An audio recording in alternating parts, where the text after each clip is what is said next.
बिस्मिल्लाहिर्रहमानिर्रहीम, अस्सलाम वालेकुम। पार्लियामेंट हाउस से मैं हूं करामत मुगल और मेरे साथ हैं ईसा नकवी। नकवी साहब, शहर इक़्तिदार की सबसे बड़ी हलचल इस वक्त इस ऐवान के अंदर चल रही है, जहां पर मियां नवाज शरीफ साहब, बिलावल भुट्टो ज़रदारी, उमर अयूब साहब और बहुत से ऐसे लोग भी आज सामने आए हैं जो पर्दा स्क्रीन से गायब थे। क्या हो रहा है और क्या होने जा रहा है इस पार्लियामेंट के अंदर? आप देखें, पार्लियामेंट में जो खबर है, खबर तो सामने आ चुकी।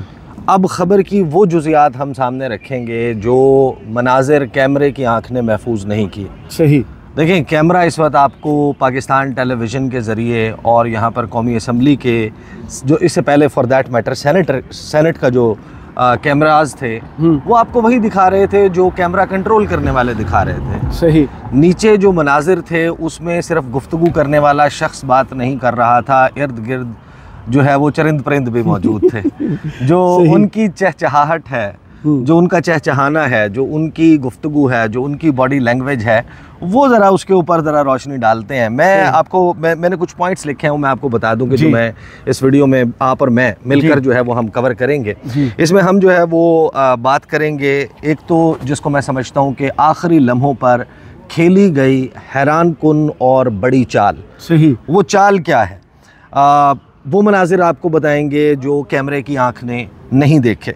नवाज शरीफ की बॉडी लैंग्वेज कैसी थी? आपको पता है ना कि नवाज शरीफ इस ऐवान के मेंबर हैं जी, और उनका अब तक की जो टोटल पार्टिसिपेशन है वो वोटिंग की हद तक महदूद है। बिल्कुल एक वोट है। हाँ, वो मेरा ख्याल है कि शायद उनको जिन्होंने वोट डलवाए वो उनका कर्ज उतारने के लिए उनका बार बार बुलाते आना उनका जो है वो मजबूरी है। बिलावल, मौलाना फजल रहमान, उनकी एक्टिविटी, उमर अयूब की तकरीर और लोटे जी। एक बात मैं आपको आगाज़ में बता दूं, यहाँ पर जो जश्न है हुकूमत का, ये 3 दिन तकरीबन लगभग मैंने सोने के अलावा तमाम वक्त पार्लियामेंट हाउस में बिल्कुल ऐसे ही, आप इस बात के गवाह हैं। और मैंने दफ्तर में तो ये जो बेसिकली यहाँ पर जश्न मनाने वाले हैं ना आज, ये चाबी वाले खिलौने। सही। जो चाबी वाले, उसकी वजह मैं आपको बता रहा हूँ। ये नावाकिफ़ थे, नावाकिफ़ हैं, इनको इम्पैक्ट नहीं पता था, इनको इम्पैक्ट अभी भी नहीं पता है कि इन्होंने पाकिस्तान के आइन में जो बुनियादी तब्दीलियाँ की हैं वो क्या हैं। सही। और कल रात के एक मंज़र से मैं शुरू करता हूँ कि कल रात एक मौका ऐसा आया कि सेनेट ऑफ पाकिस्तान का इजलास आधे घंटे के लिए मुलतवी किया गया और कहा कि सुबह 12:30 यानी सुबह से मुराद आधी रात 12:30 बजे सेनेट का इजलास दोबारा होगा। सही। और काबीना का इजलास मंजूरी देगा 26वीं आईनी तरमीम के मुसव्वदे की, और फिर वो सेनेट में पास होने के लिए पेश किया जाएगा। करामत मुगल साहब, जाहिर है कि यहाँ पर ड्यूटी आवर्स होते हैं, लोगों की आने जाने के औकात मुकर्रर हैं, कैफेटेरिया बंद हो चुका था, इसके अलावा जो इर्द गिर्द टक शॉप्स हैं वो बंद हो चुकी थी, ख़त्म हो चुकी होंगी। सब लोग जो है वो भूख के मारे, सेनेटर्स, उनका स्टाफ, सेनेट का स्टाफ, असम्बली का सिक्योरिटी पे मामूर लोग, उनका एक वक्त ऐसा आया कि लग रहा था उनके चेहरों से कि थकान बहुत ज़्यादा है। उस वक्त इस्लामाबाद के एक मारूफ पिज़्ज़ा डिलीवरी रेस्टोरेंट से रब्ता किया गया और इसहाक डार साहब के चैम्बर में कई दर्जन लार्ज पिज़्ज़ा के डब्बे मंगवाए गए और थिन क्रस्ट वो पिज़्ज़ा था। अनूश रहमान ने अपनी सरबराही में उनको तकसीम करना था। जो मैंने डब्बे देखे वो तकरीबन 2.5 से 3 दर्जन डब्बे थे लार्ज पिज़्ज़ास के।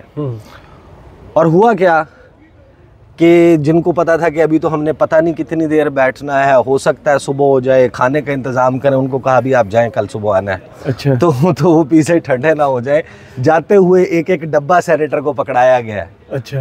कि ये ले डब्बा और पिज़्ज़ा जो है वो जाते हुए खाते जाएं। तो वो इन्हीं सीढ़ियों से जो है वो पार्लियामेंट की फैसल सब्जवारी और फैसल वावडा, जिन्होंने यहाँ पर फिर बड़ी जो है वो बुलंद आवाज़ करके तकरीर की मीडिया के सामने, वो ऊपर फिर वो पिज़्ज़ा शेयर करते हुए आ रहे थे। बहरहाल अब आ जाते हैं जो बेसिकली जो आखिरी लम्हों पे मेरा ख्याल है कि चाल चली गई है। मेरी इन्फॉर्मेशन के मुताबिक कौमी असम्बली और सेनेट की इस इमारत में जिसके सामने हम खड़े हैं, पाकिस्तान तहरीक इंसाफ के सेनेटर्स भी मौजूद थे अंदर, जो वोट के लिए अवेलेबल थे, और MNAs भी जितने आपको फ्लोर पर नज़र आएंगे उससे ज़्यादा अवेलेबल हैं। सही। अब इवेंचुअली फाइनली वोट कितने डालते हैं उससे ज़्यादा लोग मौजूद हैं। अच्छा। और चाल ये है, देखें 2 सेनेटर्स जिनको यूज़ किया गया या जिनका वोट यूज़ किया गया या स्मोक स्क्रीन बनाया गया, वो मेंगल साहब की पार्टी के थे। अच्छा अच्छा। लेकिन जो अंदर मौजूद थे उनकी तादाद ज़्यादा है। उस पर मैं काम कर रहा हूँ, मैं आपको एग्जैक्ट बताऊँगा बाद में। इस तमाम वक्त के दौरान ऑल अलोंग तरमीम वाले मामले पे मैं इसके ऊपर जितना कवर करता रहा, आप करते रहे, मैंने बताया, लोग जो है वो ज़ाहिर है कि उनकी तो अपनी पार्टी के साथ मोहब्बत है ना जी, तो वो कहते रहे नहीं ये गलत है, ये अफवाह है, ये ऐसा है, ये वैसा है। तो आज वो खबर जो है वो तो दुरुस्त साबित हो गई कि लोग तो डिफेक्ट कर गए। बिल्कुल। कोई मजबूरी से करके गया, किसी के ऊपर दबाव इतना शदीद था कि वो बर्दाश्त नहीं कर सका, कोई शायद हो सकता है कि लालच की वजह से गया हो, लालच प्लस मजबूरी, या किसी के साथ तमाम के तमाम हथकंडे जो हैं वो हुए हों, लेकिन वो eight their own free will बैठे हुए नज़र आए। क्योंकि जब आप सेनेट के फ्लोर पर बैठे हैं या आप असम्बली के फ्लोर पर बैठे हैं तो फिर आप आज़ाद हैं। तो आप उस ऐवान में बैठे हैं कि जहाँ पर आपका कहा हुआ एक भी लफ्ज़ जो है वो सारे मंजरनामे को तलपट कर सकता है। बिल्कुल ऐसे ही है। यहाँ पर आपको अमान मिल जाएगी, ये इंटरनेशनल स्टोरी बनेगी। This was the ground, this was the place. किसी को मीडिया के सामने, जैसे हमने 8 और 9 सितंबर वाली रात, 9 और 10 सितंबर की रात को जब यहाँ पर हुआ था, उसके दिन अगले दिन जब सेशन हुआ था तो हमने तकरीरें साहबजादा हामिद रज़ा साहब की सुनी थी, शेख वकास अकरम साहब की सुनी थी कि जो कुछ उनके साथ हुआ है उन्होंने असम्बली फ्लोर पे बताया था। हाँ, तो वो बेसिकली जो है आज हमने देखा कि कौमी सेनेट ऑफ पाकिस्तान में जो रुंझो साहब हैं और नसीमा एहसान हैं, उन्होंने इस हवाले से कोई ऐसी गुफ्तगू नहीं की, कुछ ऐसा नहीं किया, इशारतन भी ऐसी कोई चीज़ नहीं की जिससे ये साबित होता हो कि वो उनकी मर्ज़ी के ख़िलाफ़ वोट डलवाया जा रहा है। सेनेट में इस मामले पे कि मज़ीद कौन लोग थे जो इस्तेमाल नहीं हुए, फिर इसके ऊपर जब मैच्योर हो जाएगी स्टोरी तो बात करेंगे। कौमी असम्बली का अहवाल ये है कि मैंने एक लिस्ट जो है जो मेरे तक पहुँची वो मैंने PTI के इसी ऐवान में मौजूद एक इंतहाई अहम रहनुमा को भेजी और मैंने उनसे तस्दीक चाही कि क्या वाकई आपके ये लोग असम्बली के अंदर मौजूद हैं या इसकी सराउंडिंग्स में मौजूद हैं, ऐवान के अंदर, हॉल के अंदर बेशक मौजूद ना हो। नाम मैंने उनको भिजवाए चौधरी इलियास, उस्मान अली चौधरी, अपना मुबारक ज़ेब, ज़हूर हुसैन कुरैशी, औरंगज़ेब खिच्ची, रियाज़ फतेहाना, ज़ैन कुरैशी, मिकदाद हुसैन और ब्रिगेडियर रिटायर्ड असलम घुमन जी। मुझे इसका जवाब आया कि जी बिल्कुल हमारे ये लोग इस वक्त पार्लियामेंट हाउस इस्लामाबाद के अहाते में मौजूद हैं। इनमें से कितने लोग फ्लोर पर वोट देते हैं, उनके तो तहरीक इंसाफ जो है जो मेंबरशिप है 63A अप्लाई करते हुए कि वोट बेशक काउंट हो जाए, वो नाअहल हो जाएंगे, लेकिन नाअहल करवा सकती है। बाकी लोग जो हैं वो जिस तरह याद होगा कि सिंध हाउस में आपको नज़र आए थे रजीम चेंज, हाँ, जो राजा रियाज आपको नज़र आए थे, नूर आलम खान नज़र आए थे, सबको पता था कि वो पार्टी से डिफेक्ट कर गए हैं।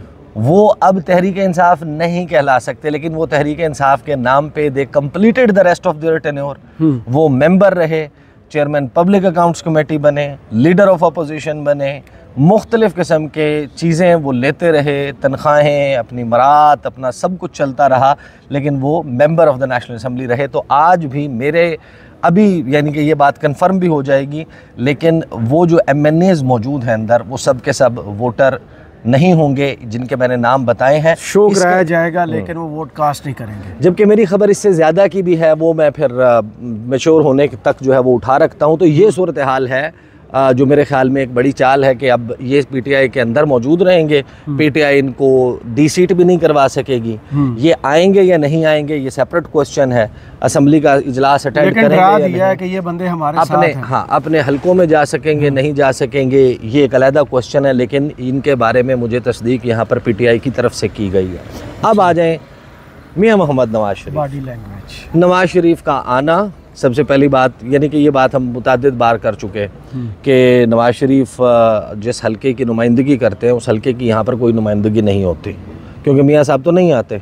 मियाँ साहब जो हैं वो आकर यहाँ पर, ये जो आंखों के नीचे हल्का होता है उसकी नुमाइंदगी। हाँ अच्छा, तो वो तो मियाँ साहब नहीं आते। अब यहाँ पर जो है ना, जाहिर है कि यास्मीन राशिद साहिबा जो है वो बेशक फॉर्म 45 उनके पास हो, वो अपने इलाके की हूँ, MNA फॉर्म 45 की, लेकिन फॉर्म 47 जो है वो फॉर्म 47 इधर आ जाएंगे। जी जी जरूर। जो फॉर्म 47 है वो उस फॉर्म 47 के मुताबिक जो है मियाँ मोहम्मद नवाज शरीफ जो हैं वो MNA हैं, वो आए। जब वो आए तो नारे लगे, मेरे ख्याल है साथ साथ चलते चलते उस तरफ चलते हैं, तो वो आए, यहाँ पर नारे लगाए गए। आपको पता है वो शेर शेर के नारे लगे। मियाँ साहब जो है वो उनका इस्तकबाल बेनज़ीर भुट्टो के बेटे और जुल्फ़कार अली भुट्टो के नवासे बिलावल भुट्टो ज़रदारी ने बगलगीर होकर किया। तकरीर कर रहे थे उस वक्त आज़म नज़ीर तारड़, वो रुक गए। मियाँ साहब जाकर शहबाज शरीफ के साथ वाली कुर्सी के ऊपर बैठ गए। अब वो शहबाज शरीफ के साथ वाली कुर्सी पर बैठे तो मंजरनामा ये था कि थोड़ी ही देर के बाद, अभी गुफ्तगू चल रही थी, तो मौलाना फजलुर रहमान जो हैं वो दाखिल हुए। अपोजिशन वाली जो साइड है उस दरवाजे से जब दाखिल हुए, और उनके जो पार्टी के MNAs हैं वो लाइन बनाकर उनके पीछे आ रहे थे। जी। वो आ रहे थे तो अचानक ही मुस्लिम लीग नून ने, नहीं वो 8 पूरे नहीं आ रहे थे, 3 ऑलरेडी ऐवान में मौजूद थे, 5 मौलाना फजलुर रहमान और उनके पीछे 4 लोग जो हैं वो लाइन में, या 5 लोग लाइन में उनके पीछे आए और 2 ऑलरेडी मौजूद थे ऐवान में। वहाँ पे जो है मौलाना फजलुर रहमान जब दाखिल हुए तो मुस्लिम लीग नून ने उनका ऐसे इस्तकबाल किया जैसे बारात का इस्तकबाल किया जाता है। मतलब यानी कि बहुत लाउड किस्म का रोर था, थम्पिंग थी, डेस्क बजाए जा रहे थे, उनका इस्तकबाल किया गया। और फिर उस इस्तकबाल के दौरान मैंने देखा जो कैमरे की आँख में किसी ने नहीं देखा, शहबाज शरीफ के ऊपर ना वो बहुत बड़ी हम उनकी बॉडी लैंग्वेज, उनका तरीका, उनकी हरकतों सकनात देखते हैं कि कभी वो UN सेक्रेटरी जनरल की कोनी रगड़ने लग जाते हैं, कभी उनका हाथ पकड़ के खींचते हैं, छतरी खींच के ले गए थे। हाँ, वो इस किस्म के काम करते हैं। तो वो जो प्राइम मिनिस्टर के प्रोटोकॉल जो है उसके मनसब के हया निशान नहीं होता। तो आज मैंने हैरान कुन तौर पर देखा कि जब, और मैं एकदम खुद बता रहा हूँ कैसे वज़ीर आज़म, डेस्क बज रहे थे और अचानक से डेस्क बजना रुके और खामोशी हुई, और उसी दौरान शहबाज शरीफ की आवाज़, हम ज़ाहिर है कि गैलरी जो है वो इतना ज़्यादा फासले पर नहीं है, शहबाज शरीफ की आवाज़ सुनी जा सकती थी, पाजी आजो। वो मियाँ नवाज शरीफ को चाहते थे कि शहबाज शरीफ और मियाँ नवाज शरीफ प्रोटोकॉल तोड़ते हुए मौलाना फजलुर रहमान को आधे रास्ते में से उचक लें और वहाँ पर जाके उनसे जो है ना जफ्फी डाली जाए, बगलगीर हुआ जाए। तो ये वो चाहते थे, लेकिन मौलाना फजलुर रहमान जो है वो फिर मेरा ख्याल है नवाज शरीफ को इस प्रोटोकॉल का अंदाज़ा था कि यार आप प्राइम मिनिस्टर हैं, ठीक है, तो समझ जरा ये आप उनकी रिहाइश, वही जैसे आम बारातों में होता है कि समटाइम्स दूल्हे को इतनी खुशी होती है वो अपनी बारात में नाचना शुरू कर देता है कि आप अपनी उस पर नहीं गए। तो वो नवाज शरीफ जो है वो विराजमान रहे अपनी सीट पर, वहीं पर खड़े हो गए अपनी सीट पर, वो नहीं हटे अपनी सीट से। शहबाज शरीफ 2 स्टेप आगे गए, मौलाना फजलुर रहमान जब उमर अयूब और इन सब लोगों से मिलकर आगे आए तो वहाँ पर शहबाज शरीफ साहब ने उनसे मुसाफा किया, उनसे बगलगीर हुए। फिर नवाज शरीफ साहब जो हैं जब मिले तो एक मरतबा फिर डेस्क जो है वो बजाए गए और ये सारा चल रहा था। बिलावल की जो गुफ्तगू है, बॉडी लैंग्वेज है, उसमें ज़ाहिर है कि लोगों ने देखी भी है, उनकी तो तकरीर जो है वो विजिबल भी है। उन्होंने मौलाना फजलुर रहमान के ऊपर भी अपनी तकरीर में वेल्ड अटैक जो है वो किया, मौलाना फजलुर रहमान की तारीफ़ भी की, और जो काले सांप या काले शीश नाग वाली बात है उस पे उन्होंने फिर जवाब दिया, और उस जवाब में उन्होंने मियाँ साहब को भी रगड़ दिया। इफ्तिखार चौधरी पे बात चली गई और कि उस तरीके से ये सब कुछ किया जाता था। और फिर उन्होंने कहा कि जो 96 में वज़ीर आज़म से इख्तियार लिया गया था जजेस की तैनाती का, तो वो लोग जो इख्तियार लेने वाले थे वो ये चाहते थे कि एक ख़ातून जो है वो अगर जज लगाएगी, अगर एक ख़ातून जो है वो अपॉइंट करेगी तो ख़ातून को करेगी और मामला ख़राब हो जाएगा। वहाँ पर जाहिर है कि वो जो साजिश थी, जिसका वो कह रहे हैं कि ये एक साजिश थी जी, तो फिर वो मियाँ मोहम्मद नवाज शरीफ ही थे ना उस वक्त उनके अपोजिशन, तो वो भी उनका इल्ज़ाम जो है वो इफ्तिखार चौधरी को बहाल किसने करवाया? सबके पीछे तो अलबत्ता एक दिलचस्प बात ये हुई कि उमर अयूब जब तकरीर कर रहे थे, मेरे बिलावल ने तकरीर में शुक्रिया अदा किया, फलां का भी शुक्रिया, मौलाना का शुक्रिया, MQM का शुक्रिया, जुमला लीग था का कि शुक्रिया। मैंने सियासत आसफ अली जरदारी के बाद जिससे सबसे ज्यादा जिसकी सियासत को मानता हूँ वो मौलाना फजलुर रहमान, वो मौलाना फजलुर रहमान है, और इनके बगैर ये मुमकिन ही नहीं था। सही। तो वो फिर हुआ ये कि बिलावल ने जो है ना, जब सबका शुक्रिया अदा कर लिया, उमर अयूब की तकरीर लोगों ने देख ली, तो उसके पॉइंट्स दोहराने के बजाय मैं आपको सिर्फ ये बता दूं कि उन्होंने साथ में जो है ना कहा कि वो वीगो डाले का भी शुक्रिया अदा कर देते। जिनके आईनी तरमीम करने के लिए आपको जो बंदे जिस तरह जिसने फराहम किया उनका भी शुक्रिया अदा कर देते। और उन्होंने ये दावा किया कि पार्लियामेंट के चौथे फ्लोर पे उनके बंदे मौजूद हैं, मजीद बंदे भी मौजूद हैं। नाम सारे ले फिर उन्होंने नाम ले दिए, फिर कुछ चीज़ें उन्होंने बता दी, मजीद भी कुछ ऐसी चीज़ें हैं। अभी जाहिर है कि होने जा रहा है ये PTI और मौलाना फजलुर रहमान के दरमियान गपशप हुई, डेस्क पर बैठे, रिसीव किया, उनका क्या रिस्पांस था? कोल्ड शोल्डर है। देखें, PTI और मौलाना फजलुर रहमान के दरमियान जो पैक्ट हुआ है ना, that calls for another detailed video, right, क्योंकि उसमें मेरे पास जो तफसीलात हैं कि उनके दरमियान एग्जैक्टली, लेकिन मैं आपको ब्रीफली ये ज़रूर बता दूं, आपको PTI मौलाना फजलुर रहमान की और मौलाना फजलुर रहमान PTI की तारीफ़ें करते हुए नज़र आएंगे, और ये इसी तरीके से चलेगा फिल वक्त, जब तक इसमें कोई तब्दीली नहीं आती। उसके पीछे अंडरस्टैंडिंग क्या है, कौन सी अंडरस्टैंडिंग रीच हुई है, कैसे हुई है, और वो अपने तई एक बहुत बड़ी कहानी है। उस कहानी के लिए जो है वो अभी ना मौका दुरुस्त है, ना जो है वो जगह मुनासिब है। हम ऑलरेडी जो है वो 16 मिनट की गुफ्तगू कर चुके हैं, और अब से थोड़ी देर बाद आईनी तरमीम पास होने जा रही है, तो अब अंदर चलते हैं। और मेरा ख्याल है कि मेरी शायद आज इस मंजरनामे से रिलेटेड जो है वो लास्ट वीडियो होगी। इसमें बस हम रिकैप कर देते हैं इसको कि जिस तरीके से आईनी तरमीम जो है वो पास हुई है, इस प्रोसेस के ऊपर अब रिएक्शन तो आएगा, रिएक्शन कितना आएगा, इसकी आफ्टर मैथ में क्या होगा। लेकिन आज सुबह जब आप लोग ये वीडियो देख रहे होंगे, मेरी इतला के मुताबिक 8:15 बजे ऐवान सदर को सजाया जा रहा है, चमकाया जा रहा है, एक तकरीब का एहतमाम होगा। वहाँ पर आसिफ अली जरदारी जो है वो 26वीं आईनी तरमीम के मुसव्वदे पर जो पास हुआ है दोनों पार्लियामेंट से, यानी पार्लियामेंट के दोनों हाउसेस से, सेनेट और नेशनल असम्बली से, उस पर दस्तखत करेंगे। और वहाँ पर ये लीडर्स लगता है कि तकरीबन उसी वक्त, और हम भी उसी वक्त फ्री होके जाएंगे। तो फिर मैं तो जाग रहा हूँ बहुत ज़्यादा, मैं तो जाके सोऊंगा। सही, बहुत शुक्रिया ईसा नकवी, आपके तज़िया का कमेंट्स बॉक्स में ज़रूर बताइएगा। ये वीडियो आपको कैसी लगी। इजाज़त दीजिए, अल्लाह हाफ़िज़।